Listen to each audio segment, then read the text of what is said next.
Hello, everybody, and welcome to our Peppy webinar today. Thank you so much for spending your lunch break with us.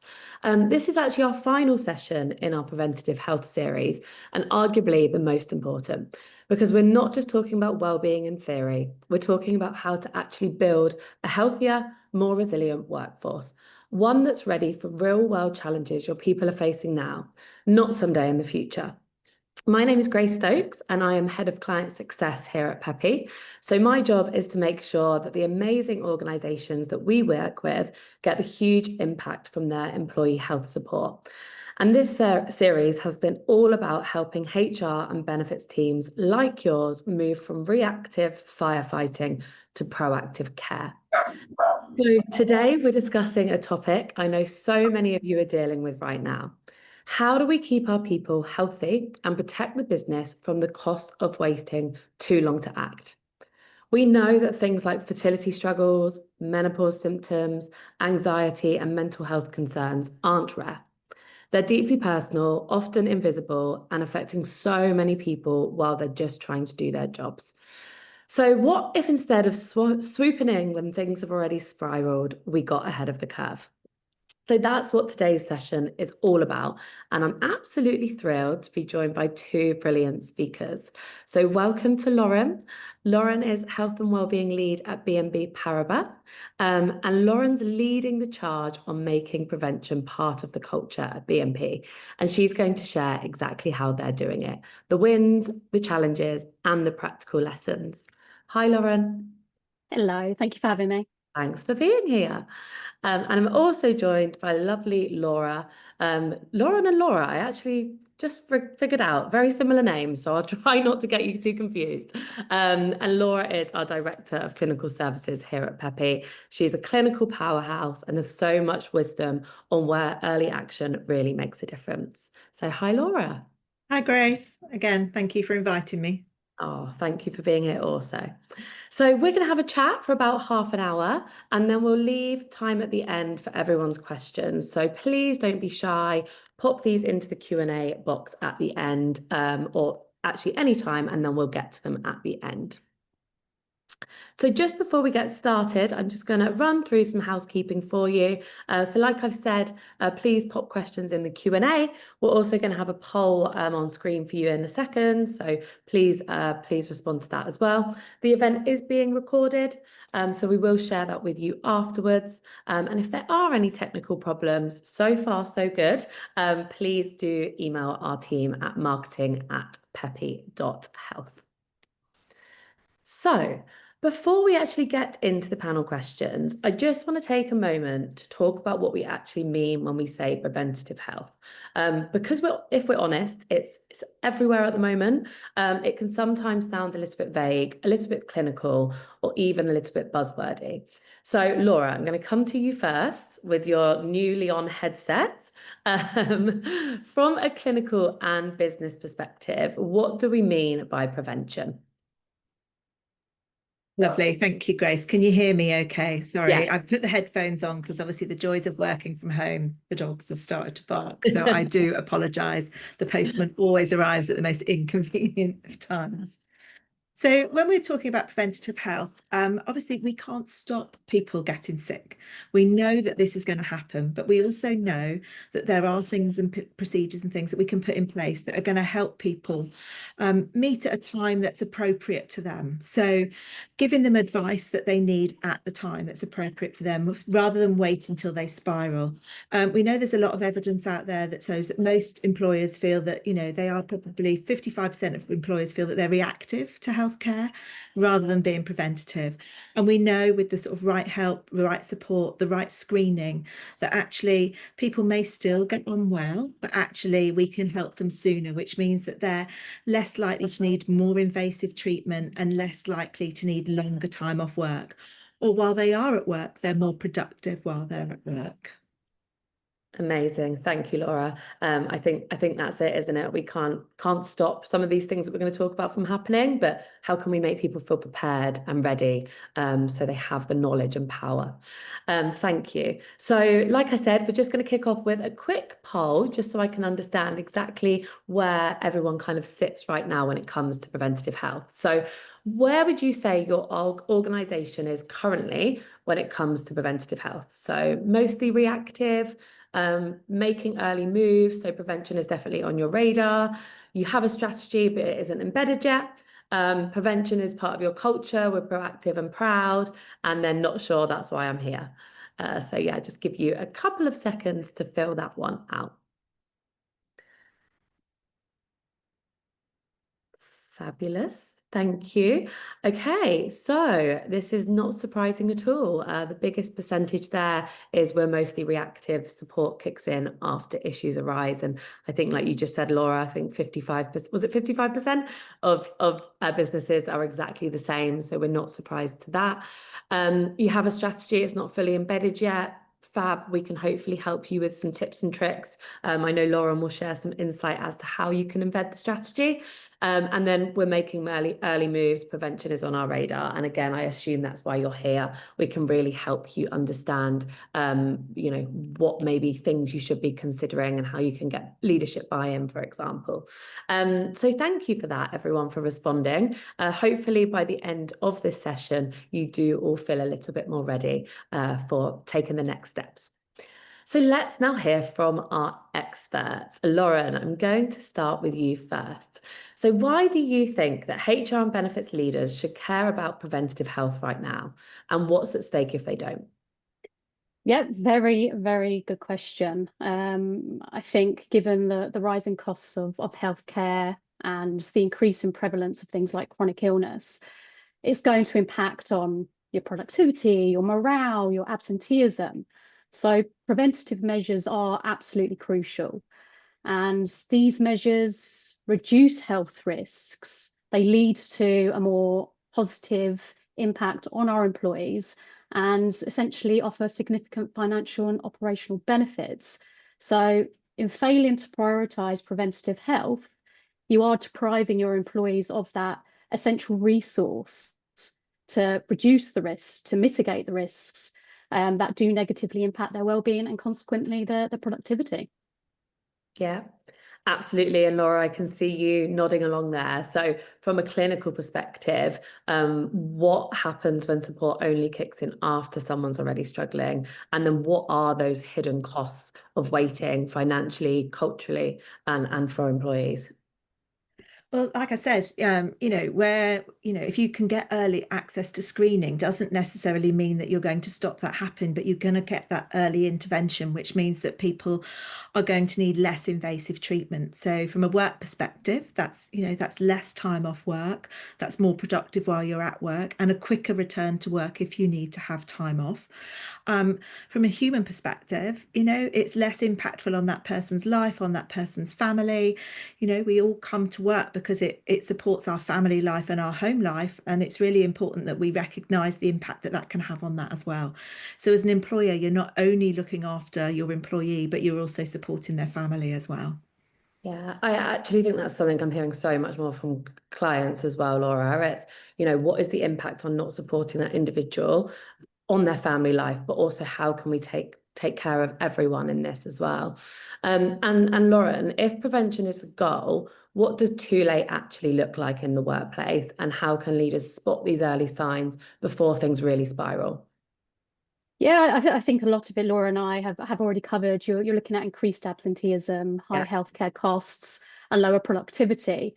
But going back to that chronic condition piece, we are seeing it becoming more prevalent in the workplace, and that's where it has gone too far.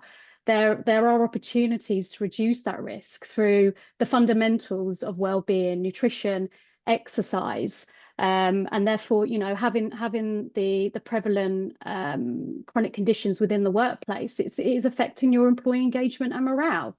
So to echo Laura, by offering interventions such as regular health screening, you're also getting that feedback and that quantitative data that can help you spot these early signs and take action.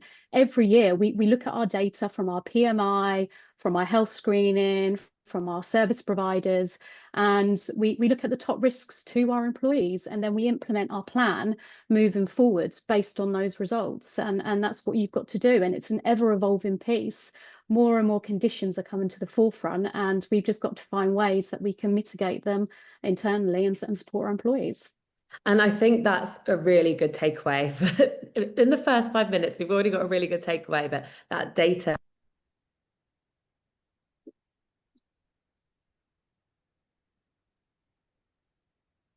It was all going so well with the technical. Sorry, my headphones just changed. Then my AirPods suddenly connected. They're nowhere near me.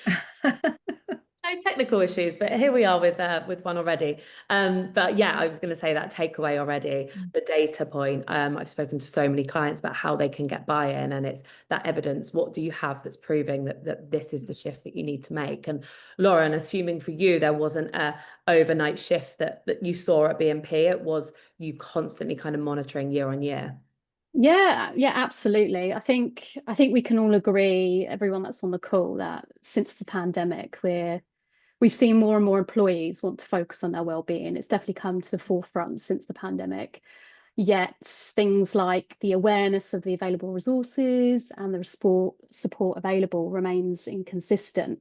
So for us at Parabar, the shift was relatively organic in the sense that we offered a program initially centered around general wellbeing topics, but it provided that limited engagement. We were essentially preaching to the converted. But by adjusting our approach in delivering programs that were more relatable, more targeted programs like menopause support with the tailored guidance and the accessible options, they are crucial because they still delivered the message of those fundamentals that you're going to keep hearing me say, of nutrition, of movement being key, but relatable to the individual circumstances at the time. So they're more likely to listen and take action because it's how they're feeling at that point of time. And whilst it's not a silver bullet, this is what you can do within your control to help reduce those symptoms, to help support your well-being, to get you through this, life stage that's inevitable. So yes, it's very organic. It continuously evolves. It's something that keeps us on our toes, which I think is brilliant. But yes, you've got to keep getting that feedback through quantitative and perceived data in order to make sure you're delivering what's best for your employees. Yeah, absolutely. And I think the other challenge we hear is getting that leadership buy-in. That's always a challenge for a lot of clients that we work with or people that we speak to in this market, because benefits are a cost. So how do you build that case internally at BNP? Again, we have the data. It's no secret. We have a private medical trust, so we have higher management that are on the board of trustees. That we talk about the offerings that we provide, and we adapt them appropriately. So they're fully aware of that long-term high cost to healthcare as it stands. But of course, you've also got to look at the productivity gains and the absenteeism. So we look at that data. We make sure, again, we're evolving the data. Let's think absenteeism. We actually have absenteeism options for absence leave for menopause, for fertility reasons. So we can track that data not only for the individuals that are utilising that time because they've got debilitating symptoms or they need to go for further testing, but also for a cultural perspective, they feel comfortable enough to declare it because of menopausal reasons. That's a tick in my book. You're changing the culture. They feel comfortable to declare it. So that's brilliant. If we take menopause as an example, demographic data, it showed us that women aged 45 to 55 was becoming our fastest growing group. And thinking about the statistics on menopause related departures from the workforce, we knew that we needed some sort of proactive support, not just when it got to the stage where most of our workforce were leaving because they had these debilitating symptoms. So early investment into those preventative measures were deemed essential to both future-proof the business and to foster that supportive workplace culture. Yeah, and you're not alone with the demographic of 45 to 50-year-old women in the workplace being the fastest growing. That's what we're seeing. So like you say, it's something that you can't ignore, giving them that support. And Laura, we also hear from clients that evidence and case studies are a great way to encourage senior leaders to really invest in that proactive support. What kinds of stories do we hear from users every day that support with these conversations? So starting with menopause, we had feedback from a user at BA who actually said if she'd have had Peppy's menopause support in the first place, she wouldn't have left. She'd have stayed in the business. She wouldn't have left, which I think is a really powerful statement, especially when you're looking at the costs of advertising, the costs of recruitment, the costs of replacing someone, you know, it is really expensive. So to be able to think that someone would have stayed in place because they'd have felt they'd have had a much better wraparound support, like Lauren talks about, you know, it isn't just about medications, it's about lifestyle and heart health that goes with menopause, bone density that goes with menopause. So it's providing people with the evidence and the advice that goes around to support that. We also had a chap that decided he'd come to one of our webinars about prostate health. And based on that, he had a test which showed that he'd got some higher levels that needed further investigation. And unfortunately, it did show that he'd got prostate cancer, but actually he's now in remission because it was caught early. He credits Peppy to saving his life. So these sort of things are affecting your employees every day. And we're there saying, look, this wraparound support, the right support, that early step in is making a difference to your employees. And it makes them feel valued, that their employer cares enough to think about their future health. So we're not talking just their health while they're employed, we're talking about their long-term health. You know, it was in the government's women's health strategy, you know, women live longer but with more ill health conditions. So actually, let's stop those ill health conditions, let's make them more manageable, because it maintains for, you know, longevity beyond employment as well.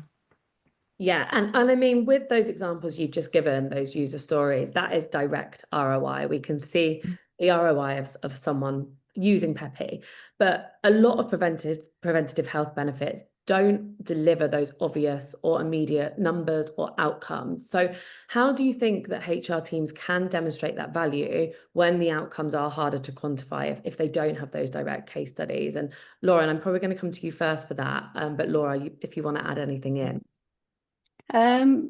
Yes, going back to what you just said, I think demonstrating ROI for preventative health is challenging. But going back to my point, the shift towards transparency is key.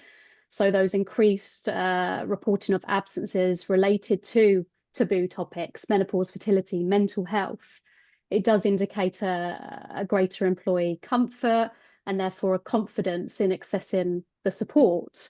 We're seeing that, especially around our mental health support at the moment, that we have a larger volume of data that we're able to track trends. And we actually have a cohort of the business that have done a lot of work around mental well-being, for instance, in training, not only for the general employees, but for managers, in senior leader visibility and sharing their own mental health stories. So we've got that sort of data behind us, but we can also see from the absence leave that they've recorded that although they've had overall more days lost due to mental health reasons, they've had less average days lost due to mental health reasons, which indicates short-term absence because they've identified the signs and symptoms and they know they need to take that time out. But the other departments are indicating more of a long-term chronic absence leave due to mental health reasons because of those early interventions not taking place. And that's reflective on our utilisation data. We're a population with 65% male dominant, yet it's the flip reverse for the utilisation of the services. Our female population use it more and they have a third less average days lost due to mental health reasons. So yeah, it's being able to track those, what I call wins, because more people are declaring it as mental health and not just a headache. It indicates that they have, you know, notably observed those signs and symptoms. They're taking the time off because they need it, rather than hitting that burnout stage and there's no return. But another thing to mention that we track within HR is we tend to find there is more engagement for our employees on services that we are able to extend out towards family members. And we try and use our communications in a way that we are targeting the awareness at loved ones, in the hope, and what we are seeing is that more employees are inclined to use the service themselves off the back of it, rather than just reaching out to the employees. So it could be things around children's mental health. So although it's children's mental health, same things apply in terms of how you look after yourself and your resilience. So being able to take those nuggets away for their children, they're also used it for themselves. So yeah, it's being able to adapt and support outside of the employee, which we tend to get more engagement from.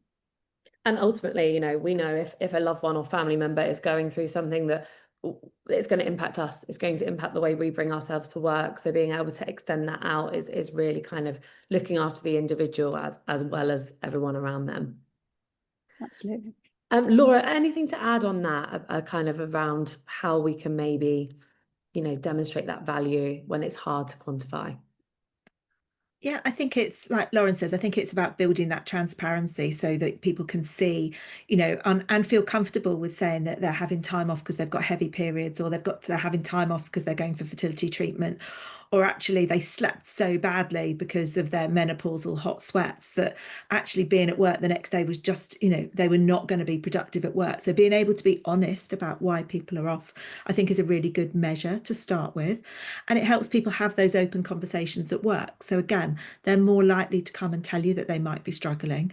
Or by providing services such as Peppy, people realise that actually their workplace does support those areas of care. So they do support the menopause, they do support getting symptoms, they do support the fact that they will interrupt your, how you function at work, but actually we're there to be able to support it at those difficult times. So, if you do need to be having time off with your children, or your child's not very well, or you're back at work breastfeeding and things aren't going to plan, that your work is there recognizing that those sort of things impact work and encouraging you to have those conversations.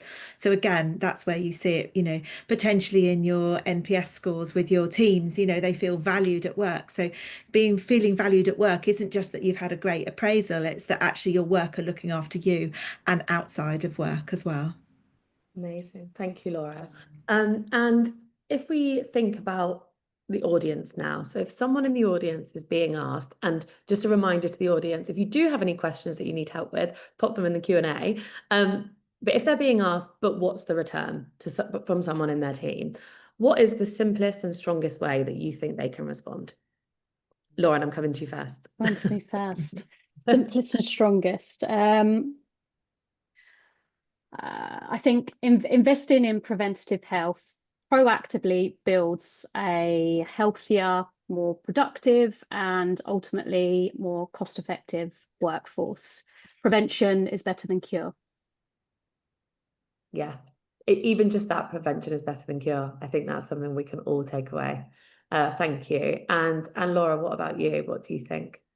Same thing, prevention's better than cure. We want people to have longer, happier, healthier lives, and preventative medicine is the way forward for that. It reduces the drains on the NHS, it reduces spend on PMI, people aren't needing necessarily to have expensive surgery, or they're not needing to have diabetic drugs because their diet and lifestyle was managed appropriately, which meant that they didn't need to move on to more expensive treatments. Preventative health within the fertility world is about, understanding how, preconception works. Getting fit for fertility means that you might not end up in a fertility clinic. Now, we can't always avoid that, but there's lots that can be done. So, long time to be able to support, which means that you're spending out less in the future. Yeah, amazing. Thank you. So just moving on then. So I just want to go back to the poll. So we obviously had a mix of responses, but 43% of the audience said we're mostly reactive. Support kicks in after issues arrive. So if we're looking for kind of tips and tricks for the audience to take away, how do we make this work in the real world? Lauren, again, coming to you, because I know this is something that you've implemented at Paribas. But what would you say a 30, 60, 90 day plan would look like? And what kind of top tips would you recommend for a strategy of implementing something? Yes, I think going back to my initial point, we were preaching to the converted. So how can we get to the unconverted is the point. And it's about ensuring that your communication is consistent. So we've seen some real successes in our strategy plan with our internal brand and comms team, to ensure that the message is consistent and delivered in various guises so that it can, attract different audiences. So we're talking about newsletters, digital screens, the types of events that we put on, but making it accessible for whenever the employee needs it. So there's always signposting, a seamless signposting option, be that QR code through to an internal site or some sort of article. So although you might be talking about a topic that isn't relevant to the individual at that time, if you've got the consistent messaging or opportunities to look back on that event, for instance, then the individual has the information to make the right decisions as to the best course of action for them personally, be that digital support or face-to-face. And again, it's about offering those options, because not everyone wants to see someone face-to-face. Sometimes they need the opportunity to talk to someone impartially, be that through a chat function or a virtual conversation. So it's giving the options, but also making sure that messaging is consistent. Yeah, I think that is what you just mentioned about the awareness of knowing that, okay, menopause isn't directly impacting me now, or fertility or whatever it might be, but knowing that in, however much time in the future, you know where to go for that support. And I think that's something obviously my team I do hear at Peppy a lot, but we still hear the same challenges of creating that visibility. So I think, like you say, having a clear campaign of knowing when you can drip feed that information is really key. And Laura, just coming to you on that, is there any kind of top tips that you would give businesses in terms of how they can really get the strategy out there and make more employees aware? So again, I think it's that leadership buy-in, but it's the bit of, managers sharing their stories as well, showing that it's okay to talk about these things. It's okay to talk about your mental health. It's okay to talk about your fertility struggles. I think those sort of things are absolutely key. We've done some stuff recently where it's, hangers on backs of toilet doors to remind you about your breast screening and your testicular screening. If you're going to get something read on the back of a toilet door is a great way to do it, especially for women. But, those awareness stickers on bathroom doors, things like that, where people might have a couple of minutes, just but those constant reminders that something is there to help, like Lauren said, at the time when you potentially might not need it right then, but reminding that it's constantly there. And when it then comes to preventative health, again, reminding people to do their screenings and saying, actually, get your manager to say that they're going off for their smear test, their mammogram, their prostate screen. They're going to go actually and have the test, the preventative screen that's on, or the horrors of having bowel screening. But, people don't always want to talk about that, but actually reminding people that you are going for those sort of things helps sell that message as well. Absolutely. I think managers and leaders in the business are key for cascading that message and really setting the tone. And Lauren, I know you just mentioned it as well. It's that mental health training for managers. It's making these conversations that are so normal comfortable for everybody to have in the workplace. And then this is probably going to be my final question. So thank you for the questions that have come in the Q&A. We will get to them shortly. But have you seen any kind of big mistakes, or what was one mistake that you might have seen organisations make when trying to embed prevention? I don't know if you have any examples, Lauren. I'm sure a lot of people on the call can resonate with this, because there is no set way to deliver well-being in each company. Each company delivers it differently. Some sit within health safety, some sit within HR. There's so many different ways that it's structured. In addition to that, there's so many different ways it could be measured. So by going into a plan with having no tangible way of measuring how it's being received, is going to set you up for failure, because you could be putting in every single ounce of work. In 2023, we threw everything in the kitchen sink at our communications and our events, and we were able to embed it in 2024.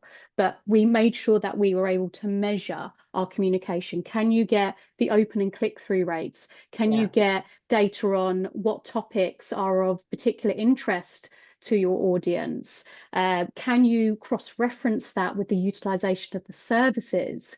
Is there a particular area that maybe you've got a gap in? Why have you got a gap in there? How will that impact your employees? So it's not just seeing data in silo, it's seeing it collectively. And by seeing it collectively, you should be able to see a better picture of your workforce's well-being, but also how they like to receive information, what topics they like to see, and then how you can plan moving forwards. I think that's a key mistake that I see a number of companies doing, and sometimes because they don't have a true resource like myself at BNP Paribas. No. But if you can't measure it, how do you know if it's worked? Yeah, completely. And I mean, in a few of your answers, we've mentioned data, but I think that is a really, really good takeaway. And I think it is something that, again, we work with a lot of businesses, and it can sometimes be difficult to gather. But like you say, if you can gather small insights on little things that you do, then that is going to help you to build that overall picture, isn't it? And Laura, anything to add there as well? Yeah, just to remind people that it's not just a tick box, it's not like I've put that in place, it's great, my employees know about it, done. It's like Lauren says, consistent messaging. It's meeting your employees where they want to be met, with how they want to be communicated about it. It's realizing people learn in different ways. So like you say, digital platforms, newsletters, getting the message out there in different ways, and be consistent with that messaging as well, so that people know, just as a reminder, that they're there all the time. It's not just a tick box, it's much, much more than that. Yeah, absolutely. And I think that's something that we can definitely see with different trends in the media, or we mentioned at the beginning, preventative buzzwords. The buzzwords do come in, but it's that meaningful impact, and making sure that the organization is behind it and you can deliver it in a way that is really, really meaningful. I promised you had one more question, but actually you've got one more. This is just a quick fire round, so I'm just going to give you a couple of seconds each to answer. But Lauren, again, coming to you first, what is the one thing that you want every HR leader here to take away today? I think the bottom line is, and I think it goes back to that strong quote we said earlier on, investing in preventative health is possibly the most powerful tool to boost things like employee engagement, retention, and overall organizational success. It's not just a cost, it's a strategic advantage. Yeah, absolutely. Absolutely. And Laura? Well, obviously, I'm going to say they should have Peppy because I'm biased, but it is that bit of just recognizing that preventative health is the way forward. It's the way to protect your employees for the future. It's about keeping them at work, keeping them happy at work, and keeping them productive at work. It's not just about absenteeism. It's about their productivity while they're at work as well. So create that open culture. Amazing. Thank you both. Thank you for answering all my questions. I am turning to the Q&A now. So yes, let's see what we've got in there. So starting, we've spoken a bit about communicating. And again, Lauren, you've mentioned about the kind of consistent brand awareness. But have you got any top tips regarding communicating that would give employees permission to engage in wellbeing initiatives? So if they sometimes feel like their time at work is precious, and it's quite hard to prioritize, even sessions like today.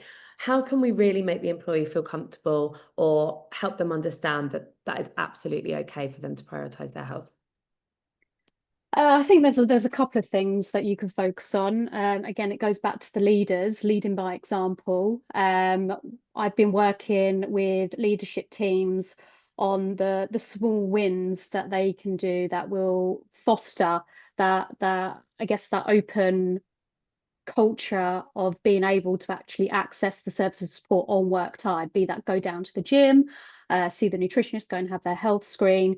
And it's simple things like we have managed to bring in a health and wellbeing section on the monthly newsletter that's sent out by the head of a department.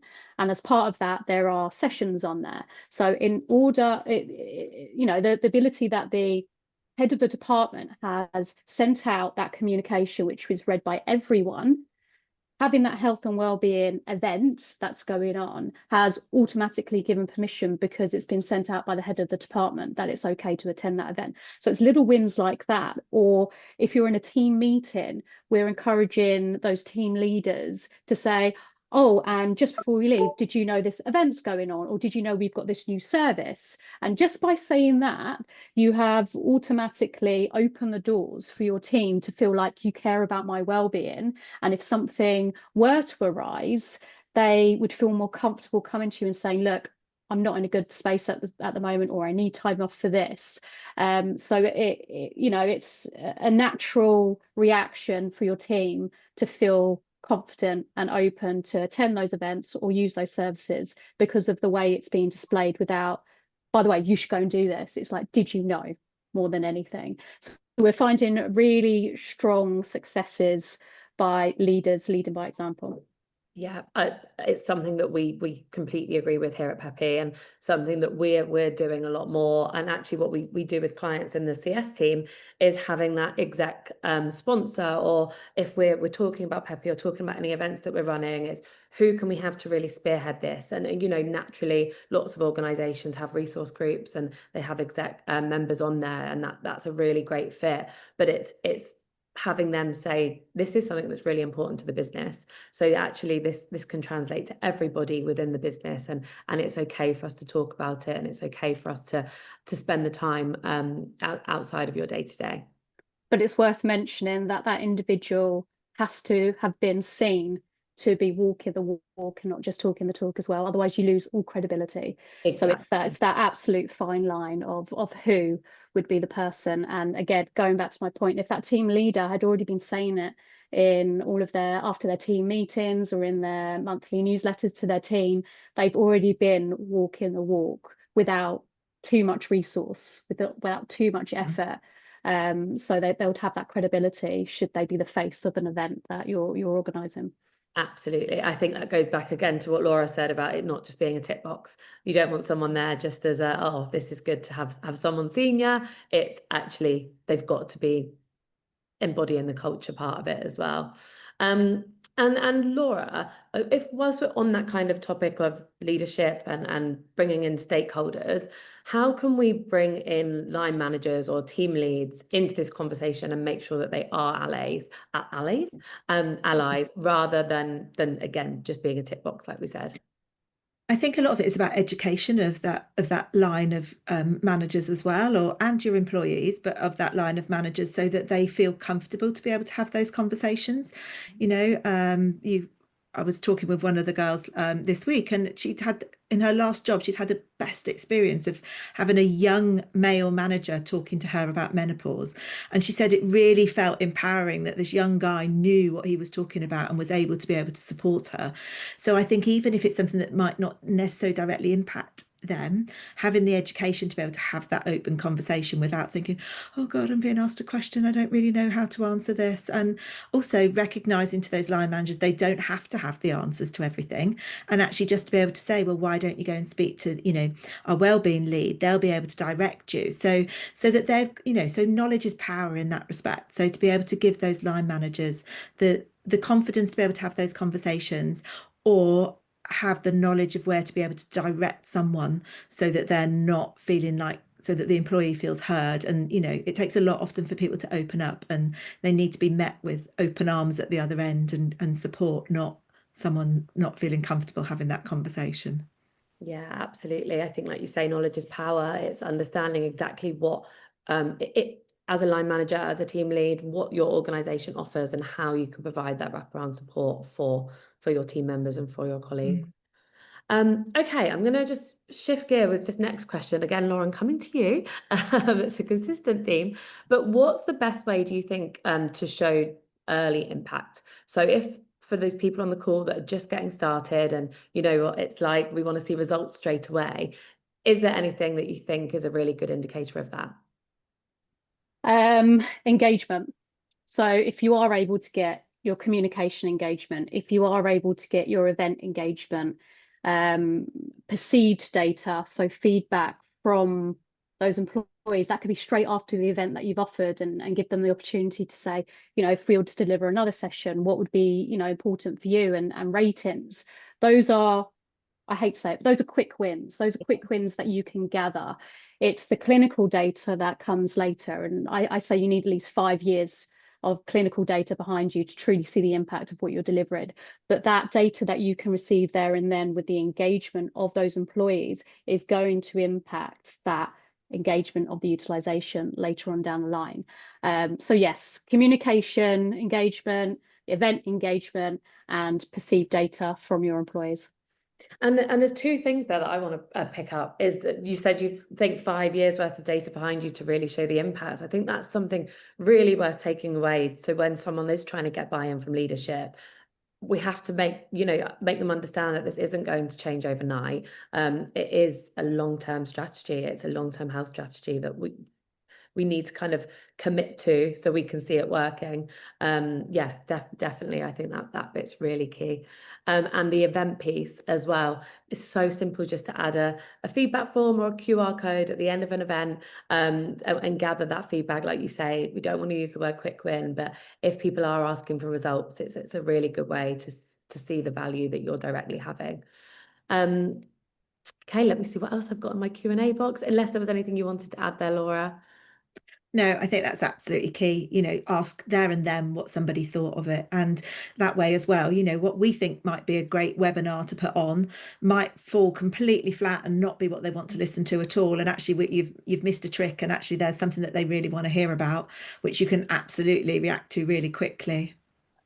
Exactly. And you mentioned before about kind of NPS and the surveys that you send out, that's the same. You know, if you're getting employee feedback, look at how you can change what you're doing and how you can respond to that, because that's ultimately going to help with employees feeling valued and heard, and will ultimately shift the culture as well. Okay, again, Lauren, and actually I can probably add something here. We've got a question that says, what's the best evidence you've seen that preventative support is working? So could be a data story or shifting culture. I imagine it's probably going to touch all three, Lauren. Yes, okay, there's quite a few. So let me think about the best ones. Obviously, I mentioned about the menopause piece, and from the first year to the second year of implementing that menopause absence reason on our internal HR portal, it went up 300% of people indicating that they were off for menopausal reasons from year 1 to year 2.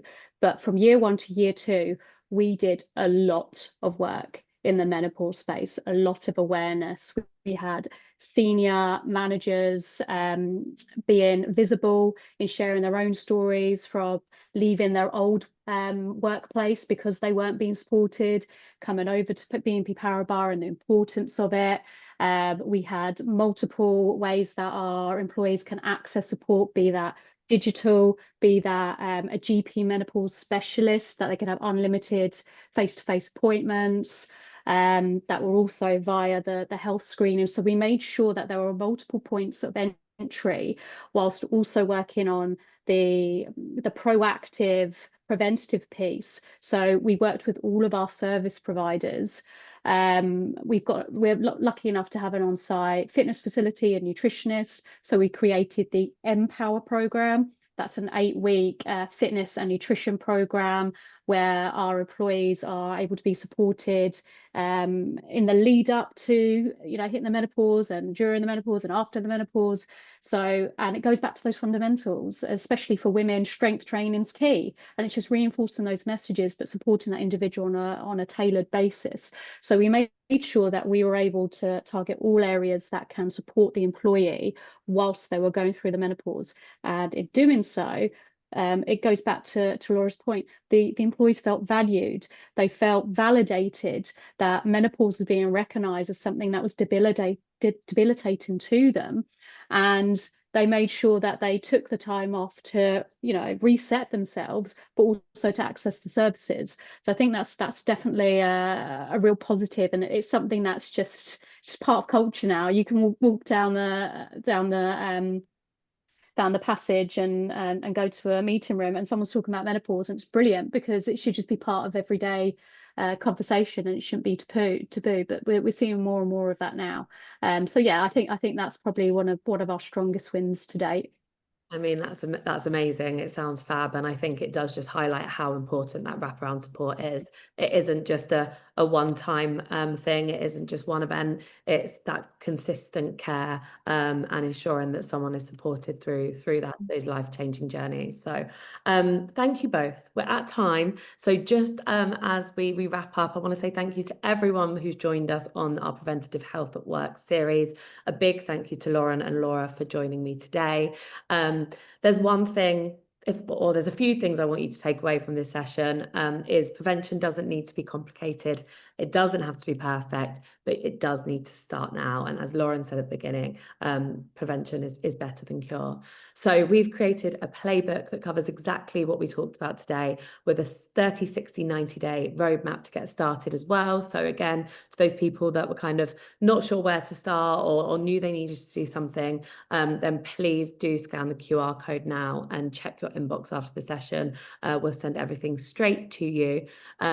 Again, huge thank you today for joining us. And if you want to explore how Peppy can help you support your people proactively, please reach out. We'd love to chat. Thank you and see you soon.